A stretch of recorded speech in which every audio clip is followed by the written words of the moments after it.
Hola, ¿qué tal?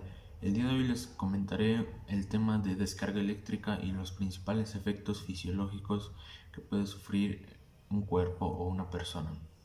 La principal variable que debemos de considerar primero para determinar la severidad de una descarga eléctrica es la corriente eléctrica que fluye a través del cuerpo. Por supuesto que esta depende del voltaje y de la resistencia que el camino sigue a través del cuerpo. Ahora les presentaré una tabla en la que se presentan los principales efectos fisiológicos con algunas intensidades de corrientes. Corriente eléctrica en un segundo de contacto.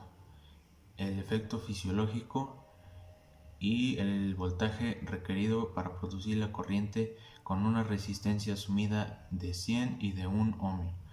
Bueno, la primera es en un segundo de contacto cuando ocurre una corriente de 1 miliamperio. Lo que produce es un umbral de sensación o una sensación de hormigueo, lo cual quiere decir que no es tan fuerte. Y para producir esta se necesita en 100 ohmios un voltaje de 100 volts y en 1 ohmio un voltaje de 1.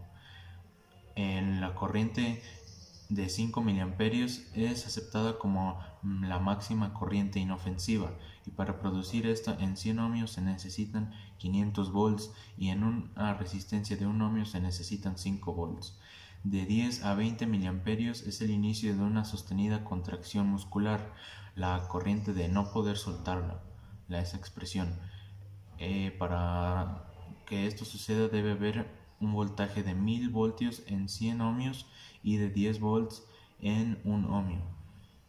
Y cuando ocurren de 100 a 300 miliamperios ocurre una fibrilación ventricular letal si es persistente y la continuación de la falla del sistema respiratorio.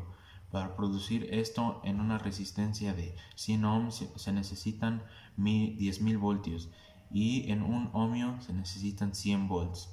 Y cuando ocurre una corriente de 6 amperios es una contracción ventricular sostenida seguido de un ritmo cardíaco normal.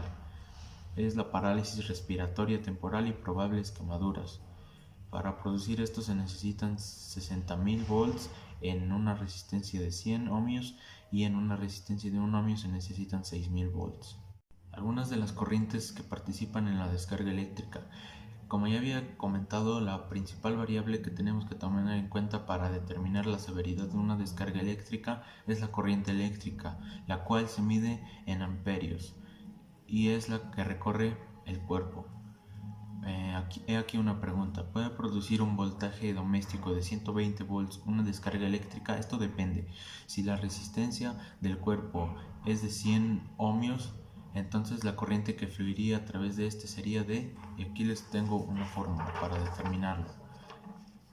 Tenemos los 120 volts del voltaje doméstico entre los 100 ohmios de la resistencia del cuerpo. Esto nos da un total de 1.2 miliamperios. Esto es una descarga bastante baja, por lo que solo produce un umbral de sensación o una sensación de hormigueo. Pero ¿qué pasaría si en lugar de los 100 ohmios solo fuera un ohmio, el de la resistencia?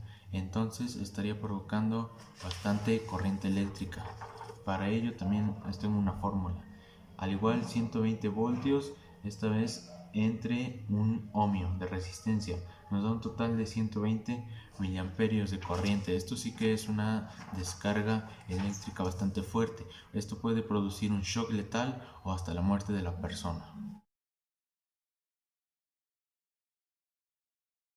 Bien, ahora les presentaré algunas de las medidas que se deben tomar en consideración a la hora de trabajar con equipo eléctrico o equipo energizado. Cualquier conocimiento de un sistema eléctrico está incompleto si se desconocen las principales medidas y los principales riesgos que este mismo pueden representar a las personas e instalaciones. La mayoría de los accidentes de origen eléctrico surgen a partir de la imprudencia e ignorancia de las personas al no acatar las medidas correspondientes y elementales. Cuando una persona recibe una descarga eléctrica, esto puede suceder, y un ejemplo de ello es cuando se tocan los polos negativo y positivo de alguna fuente de corriente directa. El vivo y el neutro de la línea de nuestros hogares o el vivo y cualquier otro elemento conductor que permita el paso de la corriente. Esto se puede prevenir adoptando las siguientes medidas.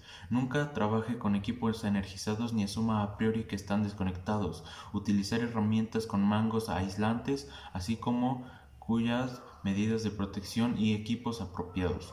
El calzado que use debe garantizar que sus pies están totalmente aislados del piso.